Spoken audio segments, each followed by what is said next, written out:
Party के बाद सरकार की बात करें, क्या मंत्रिमंडल में भी होना है फेरबदल? ये होता ही है, उस जब अगला चुनाव के 1.5-2 साल पहले होता ही है, तो होगा ही बिल्कुल। बहुत सारे हैं आपके पास, 270 के आसपास विधायक हैं, सबका मन है मंत्री बनने का, तो एक बार एडजस्टमेंट होगा। वैसे भी जब से बना है तब से कोई परिवर्तन हुआ नहीं। इसमें डिप्टी सीएम में कोई परिवर्तन की चर्चा सुन रहे हैं क्या?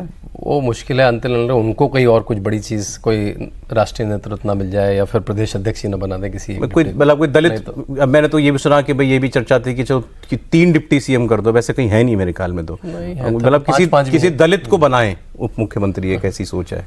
आंध्र प्रदेश में 5 भाई साहब ने 3 बना रखे थे, 5 थे, 5 संवैधानिक बाधा तो 5 राजधानियां भी बना रहे थे क्योंकि न ये संवैधानिक पद है, इसमें कोई संवैधानिक बाधा नहीं है। आप जिसको भी मर्जी करने लग जाओ, प्रोटोकॉल होता है कार्यक्रमों में बैठने का, बाकी खाली नॉमेनक्लेचर बदल जाता है, उसके अलावा होता तो मंत्री ही, ऐसा तो है नहीं कि इम्पोर्टेंस बढ़ जाती है, उस व्यक्ति की इम्पोर्टेंस बढ़ जाती है, हेलीकॉप्टर वगैरह लेने लग जाता है, जो झगड़े की थोड़ी वजह बनती है ना कि मुझे भी हेलीकॉप्टर से जाना है, मुझे भी स्टेट प्लेन दे दो, मैं भी डिप्टी सीएम हूँ। बस अगर यही सब होता है। केशव जी के अगर स्टेट प्रेसिडेंट बनने की कहीं कोई बात हो तो दोनों जगह फेरबदल मुमकिन है, ऐसी चर्चा है सर, कहीं सुनी आपने?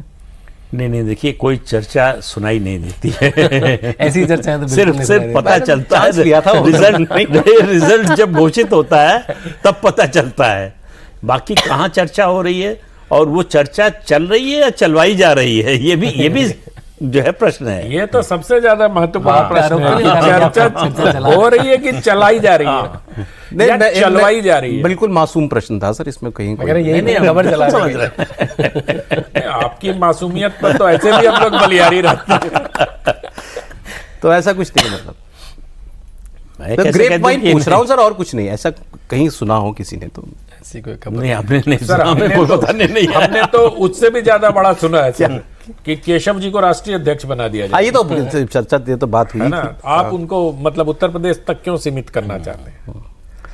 नहीं तो आज अभी तो केशव जी अगर राष्ट्रीय अध्यक्ष भी बनते हैं तब भी तो डिप्टी सीएम कोई और बनेगा। लेकिन इस बात में मुझे थोड़ा सा दम जरूर लगता है इस आर्ग्यूमेंट में और इस प्रश्न में कि किसी एक दलित को एलिवेट किया जा सकता है वहां, है ना। हो सकता है कोई ब्राह्मण चेहरा भी रिप्लेस कर दे ब्रजेश पाठक जी को। अच्छा। क्योंकि उत्तर प्रदेश में मतलब मुख्यमंत्री बहुत दिनों उप मुख्यमंत्री होने के बावजूद ब्राह्मणों के बीच उनकी स्वीकार्यता उस तेजी से नहीं बढ़ी है जो एक्सपेक्टेड था। और ये भी है कि आप देखिए, इतनी बड़ी पार्टी, इतनी पुरानी पार्टी को बाहर से लेना एक समय जो है ब्राह्मण उसका कोर वोट हुआ करता था, आज भी है। बाहर से आया हुआ कोई व्यक्ति जो है वो उस सीढ़ी पर सबसे ऊपर जाकर बैठ गया है। तो ये आपकी जो लीडरशिप डेवलपमेंट का आपका कार्यक्रम है उसकी ओर भी इशारा करता है कि किस तरह का काम किया है। जाति के लिहाज से अगर देखें तो प्रदेश अध्यक्ष जैसे अभी भूपेंद्र जी हैं जो जाट समाज से आते हैं, तो किसका क्लेम वैसे बनता है? मतलब नहीं, क्लेम तो नहीं कह सकते किसका बनता है, लेकिन अगर आपको इलेक्टरल पॉलिटिक्स की दृष्टि से देखना है तो किसी दलित को बनना चाहिए। ये जो है, क्योंकि देखिए आपको 24 में नुकसान सबसे बड़ा क्या हुआ है? दलित वोटों का। बिल्कुल। आपको राष्ट्रीय स्तर पर सबसे ज्यादा जरूरत क्या है इस समय? दलित वोट की। तो मैसेजिंग कहां करनी है आपको? दलित वोटों में। तो इसलिए अपोजिशन का और दलित भी ऐसा होना चाहिए जो भाजपा जनसंघ के समय से उसका कोर वोट रहा हो। ये जो कोशिश हो रही है भाजपा में जाटवों को बढ़ाने की, जाटव बीजेपी के साथ, जो वोटर की बात कर रहा हूं, नहीं आएगा। और भाजपा में जो जाटव नेता हैं उनका अपने समाज से उस तरह का संपर्क नहीं है। अच्छा। तो इसलिए जो है वो बीजेपी से उनको जोड़ पाएंगे ये मुश्किल लगता है। और दूसरा, जब तक मायावती हैं जाटव उनके साथ रहेगा। मायावती जीते हारे, सत्ता में आए ना आए, कोई फर्क नहीं पड़ता। अभी कम से कम 2027 तक तो इसकी मुझे कोई संभावना नहीं दिखती। सबसे ज्यादा काम बीजेपी को, मैं वोटर समूह की बात कर रहा हूं, तो सबसे ज्यादा दलितों पे ही काम करना है, ओबीसी पिछड़ों पे। दो हैं सामाजिक वर्ग जिनमें दलितों में कौन है बीजेपी के पास ऐसा जो जनसंघ और उस जमाने से सक्रिय हो? मुझे तो कोई नाम ध्यान नहीं आता। नाम लेने में खतरा है। नहीं, वो तो पूछ रहे हैं कोई है भी। नहीं है, इसमें कोई शक नहीं है।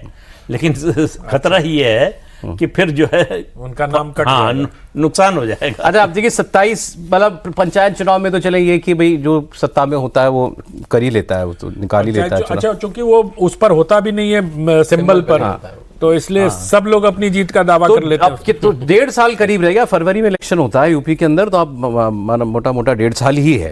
तो अगर यूपी की हम बात करें, बीजेपी की कोई भी सरकार अगर आप देखें तो मोटे तौर पर 4 पिलर पर वो काम करती है: development, law and order, Hindutva, राष्ट्रवाद। बीजेपी के यही 4 मोटे तौर पर उसकी उपलब्धियां जो होती हैं वो है, या जहां वो अपना नैरेटिव बनाती है। चारों फ्रंट पर फिलहाल योगी जी देखिए 8.5 साल की सरकार के बाद देखिए उनको आप सब में लेंगे तो 8-9 तो नंबर 10 में मिलेंगे। तभी 22 का चुनाव उन्होंने बहुत जोर से जीता था। जितनी भी सरकारें अगर पूर्ण बहुमत की बनी है तो 205, 207, 210 सीट पे बनी है। पहली 300 के ऊपर, दूसरी 270 के ऊपर, तो वो है ही, सारे आंकड़े तो उन्हें पार कर चुके हैं। आप अगर यूपी के चीफ मिनिस्टरों की लिस्ट देखेंगे तो 4 साल, 4.5 साल, 2 साल, 1 साल, वो पहली बार 8 साल से मुख्यमंत्री। तो ये ऐसे ही नहीं है कि वह यूपी की 70-75 साल के इतिहास में पहली बार को मुख्यमंत्री 8 साल का, जो पूरे देश में व्यापक है। अभी आनंद जी ने कहा, वो एक जुमला बोलते भी हैं योगी जी की, जब तक मैं 4 जिलों का दौरा पहुंच के लखनऊ पहुंचता हूं, मेरे विरोधी तो सो के नहीं उठते। वो है, वो कर्मठता दिखती है कि सुबह 7 बजे ठंडी गर्मी बारिश में वो जनता दरबार में लेके पर्चे लेके खड़े होते हैं, चाहे वो गोरखपुर में हो चाहे वो लखनऊ को बोलना पड़ा कोरोना के दौरान, ऐसा मत कीजिए। अकेले मुख्यमंत्री थे देश के जो सारी कमिश्नरी कोरोना के दौरान घूम रहे थे। 18 के 18 कमिश्नरी में गए और लोगों को बिल्कुल मास्क पहन के घर घर उन घरों में गए जहां पे संक्रमण है, जिससे उनको विश्वास है। जहां कहा कि जहां सबसे ज्यादा मौतें हुई हैं वहां चलेंगे। देखिए अफसरों की हालत खराब थी जो साथ में जाते कि थे, बड़ा रिएक्शन होगा, पता नहीं कौन क्या बोल दे, क्या कह दे, फिर कुछ नहीं होता। तो उनका कुछ नहीं होगा, चलो तो